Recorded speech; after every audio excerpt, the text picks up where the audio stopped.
బీహార్లో బీజేపీకి దిమ్మ తిరిగే షాక్ ఇచ్చాడు ప్రశాంత్ కిషోర్.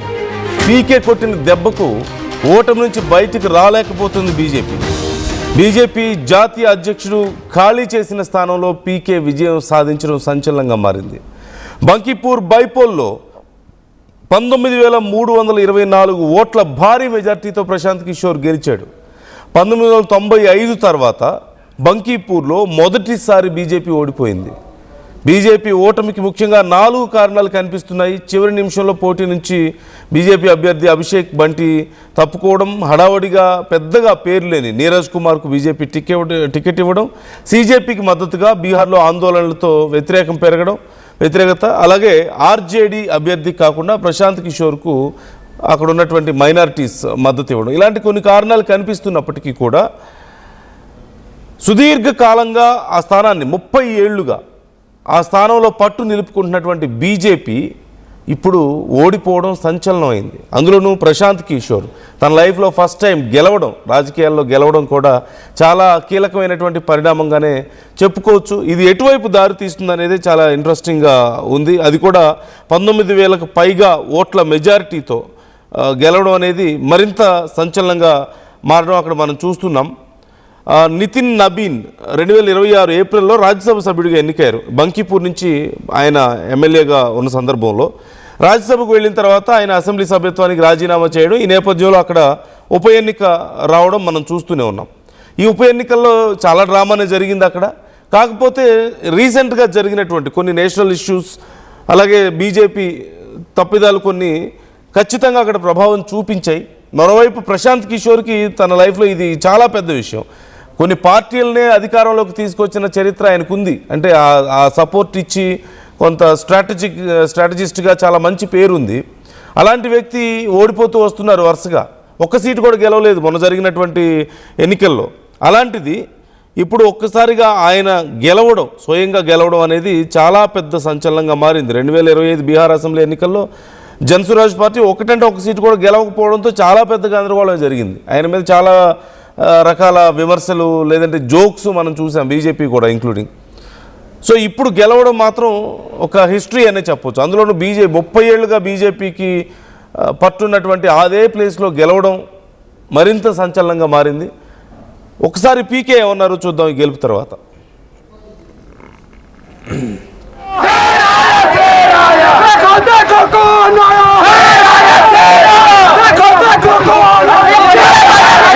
बिल्कुल, देखिए ऐसा है, लड़ाई व्यक्तिगत नहीं है। सम्राट चौधरी का जो चाल चरित्र चेहरा है वो पब्लिक डोमेन में है। अगर आप किसी अपराधी को बिहार का राजा मुख्यमंत्री बनाएंगे तो बिहार की तरक्की नहीं हो सकती है। तो हम लोग की लड़ाई किसी व्यक्ति से नहीं है। बहुमत भाजपा का है, एनडीए का है, मुख्यमंत्री तो उन्हीं का बनेगा। हम लोग बस इतना ही आग्रह कर रहे हैं, बिहार की जनता इतना ही आग्रह कर रही है, बांकीपुर की जनता इतना ही मोदी जी से आग्रह कर रही है कि किसी अच्छे चरित्रवान काबिल आदमी को बिहार का मुख्यमंत्री बनाइए, ताकि बिहार के लोग भी इस बात का गौरव, बिहारी होने का गौरव कर सके, ताकि हम लोग के बच्चों के लिए भी पढ़ाई रोजगार की व्यवस्था हो। सब कुछ सुविधा अगर गुजरात के ही लोगों को मिलेगी तो सिर्फ बिहार के लोग कहाँ जाएंगे? गुजरात के लोग 1 लाख करोड़ के बुलेट ट्रेन पर चलेंगे, वो ठीक है, लेकिन हम लोग को कम से कम पैसेंजर भी तो मिलना चाहिए। बिहार के लोग सिर्फ मजदूरी करने के लिए नहीं पैदा हुए हैं, और 5 साल के लिए भाजपा को मैंडेट मिला है। उनको अच्छा आदमी देना चाहिए, अच्छे लोगों को मंत्रिमंडल में रखना चाहिए, ताकि बिहार की तरक्की हो, बिहार का विकास हो। కృష్ణమోహన్ జాయిన్ అవుతున్నారు, మా ఏపీ ఇన్పుట్ ఎడిటర్. అంశానికి సంబంధించి మరిన్ని డీటెయిల్స్ తెలుసుకుందాం. కృష్ణమోహన్, ఇప్పుడు ప్రశాంత్ కిషోర్ అక్కడ గెలవడం అనేది ఖచ్చితంగా ఒక చారిత్రాత్మక విజయంగా మారిపోయినటువంటి పరిస్థితి. గెలిచిన ఒక్క సీటు కూడా దేశవ్యాప్తంగా చర్చని లేవనెత్తినటువంటి పరిస్థితి కనపడుతుంది. సో ప్రజెంట్ సిచ్యువేషన్ ఏంటి? బీజేపీకి ఈ విషయం అసలు డైజెస్ట్ అవుతుందా? డెఫినెట్గా ఈ వ్యవహారంలో నందు బీహార్లో జరిగిన బంకీపూర్ రిజల్ట్స్ నిజంగానే బీజేపీకి ఒక పెద్ద షాక్ గానే, ఇంకా ఆ పరాజయం నుంచి చేరుకునే పరిస్థితిలో ఇంకా బీజేపీ ఇప్పుడు ఎక్కడ కనపడటం లేదు. అందులో ఏంటంటే ప్రధానంగా చూసుకుంటే బీజేపీ జాతీయ అధ్యక్షుడు నితిన్ నబీన్ ఖాళీ చేసిన ఆ స్థానంలో జన్సురాజ్ పార్టీ అధినేత, ఎన్నికల వ్యూహకర్త అయిన ప్రశాంత్ కిషోర్ ఘన విజయం సాధించడం చిన్న విషయం కాదు. అది బీజేపీకి ఒక కంచుకోట. దాదాపుగా 1995 నుంచి ఈ నియోజకవర్గంలో బీజేపీ ఓడిపోవడం ప్రధానంగా ఇప్పుడే 12 సంవత్సరాలు దాదాపుగా ముఖ్యమంత్రిగా ఉన్న ఈ సమయంలో కూడా ఎక్కడ బీజేపీకి ఒక చిన్న మైనస్ అక్కడ లేదు. కానీ అటువంటి పరిస్థితుల్లో ఇప్పుడు దాదాపుగా 19,000 ఓట్లు, అంటే 20,000 ఓట్లతో ఓడిపోవడం అనేది ఇప్పుడు జీర్ణించుకోలేని పరిస్థితి కనపడుతుంది. అంటే వాస్తవానికి ఇక్కడ సామ్రాట్ చౌదరి ఈ ఎన్నిక ముఖ్యమంత్రి సామ్రాట్ చౌదరి బాధ్యతలు చేపట్టాక జరిగిన ఈ ఉప ఎన్నికల్లో అసలు ఈ ఫస్ట్ ఉప ఎన్నికల్లోనే బీజేపీ ఓడిపోవడం పార్టీకి పెద్ద దెబ్బగానే చూస్తున్నారు. కారణం ఏంటంటే ముఖ్యమంత్రి స్వయంగా దీన్ని సీరియస్ గా తీసుకున్నారు. అక్కడ సామ్రాట్ చౌదరి కూడా తీసుకున్నప్పటికి కూడా ఇది పూర్తిగా ఎన్నికల్లో బీజేపీ ఓడిపోవడం అనేది ఒక పెద్ద మైనస్. రెండోది బంకీపురాలో బీజేపీ అభ్యర్థి నీరబ్ కుమార్ దాదాపు 20,000 ఓట్లు వెనకబడిపోయారు ఆయన. అంటే ఇక్కడ ఆర్జేడీ అభ్యర్థి రేఖా గుప్తా కూడా కేవలం 14,500 ఓట్లు అంతవరకే వచ్చినాయి, కానీ అంతకంటే ఎక్కువగా రాని పరిస్థితి. అయితే ఇక్కడ తమాషా ఏంటంటే ఇక్కడ పార్టీ అంటే ఈ ఎన్నికలు రిజల్ట్స్ స్టార్ట్ అయినప్పుడు పార్టీ విజయం ఖాయమని ఉదయాన్నే 200 కేజీల లడ్డూను బీజేపీ తెప్పించి చివరకు పంచే ప్రయత్నం చేసింది. అంటే ఆ బీజేపీ విజయం నల్లేరు మీద నడక, దీంట్లో ఏమి వేరే ఇష్యూస్ ఏం లేవని చెప్పి స్వీట్స్ కూడా 200 కిలోలు తెప్పించారంట ఆ పార్టీ వాళ్ళు. తెప్పించుకొని అంతా రెడీగా చేసుకున్న నేపథ్యంలో ఒక్కసారిగా ఈ బంపర్ షాక్ బీజేపీకి తగిలిన పరిస్థితి. మరోవైపు నితిన్ నబీన్ వరుసగా 5 సార్లు బంకీపురం నుంచి పోటీ చేసి గెలిచారు. ఈ ఏడాది నవంబర్లో ఆయన గెలిచిన తర్వాత బీజేపీ అధ్యక్షుడయ్యారు. ఆ తర్వాత రాజ్యసభకు ఆయనకు ఎన్నిక కావడం, దాంతో ఖాళీ ఏర్పడింది. దీనిపై జూలై 30న ఇక్కడ పోలింగ్ జరిగిన పరిస్థితి మనం చూసాం.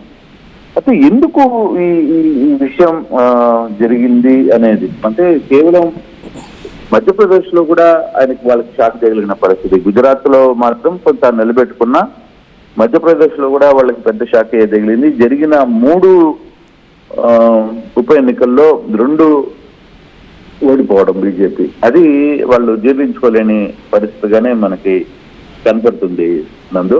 అయితే ఇక్కడ ఎందుకు ఓడిపోయారు, బీజేపీకి ఓటమికి కారణాలు ఏవి అనే దాని మీద కొంత చర్చ జరుగుతుంది. అంటే చివరి నిమిషంలో పోటీ నుంచి అక్కడ అభిషేక్ బంటి తప్పుకోవడం, అలాగే హడావిడిగా నీరబ్ కుమార్ అనే వ్యక్తికి అక్కడ టికెట్ ఇవ్వడం.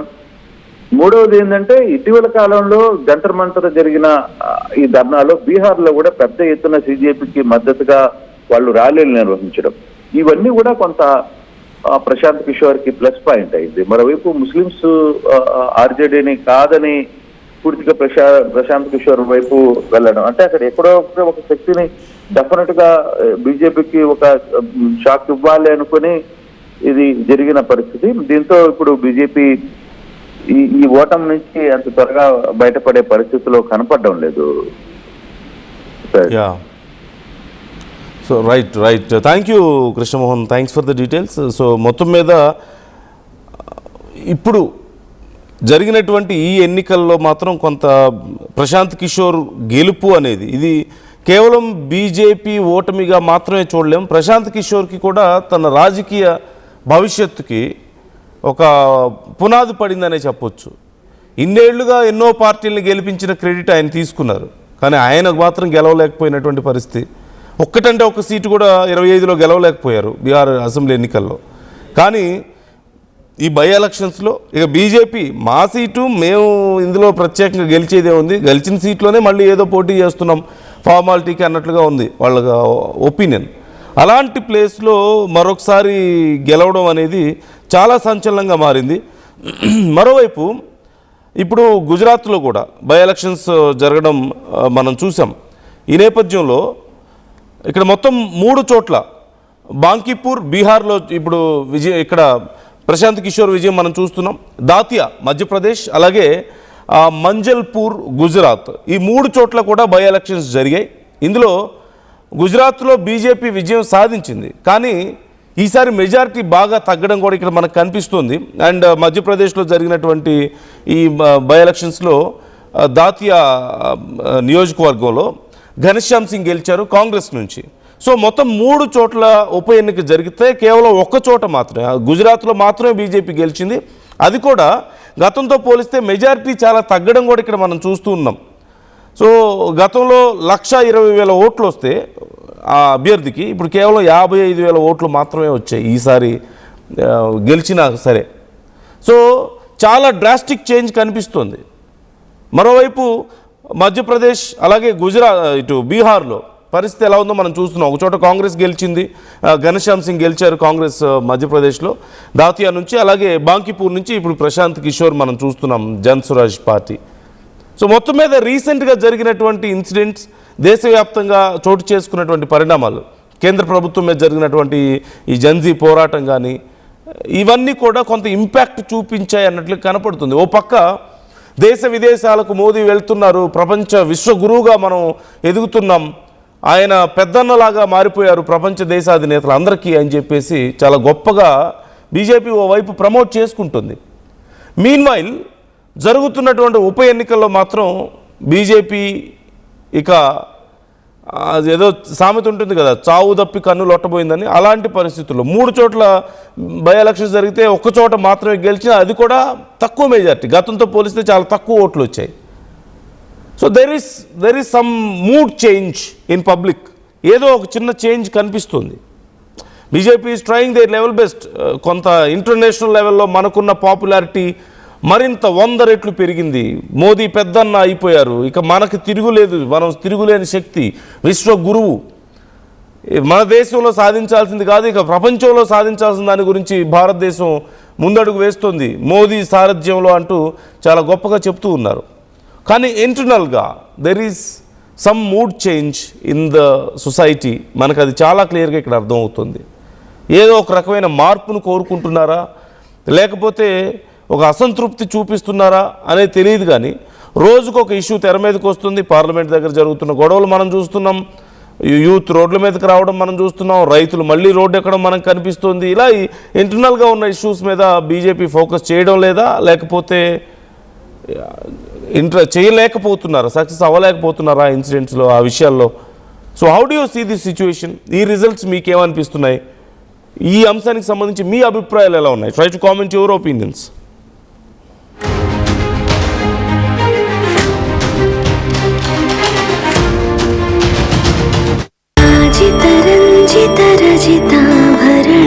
Pure in its form with grace made noble.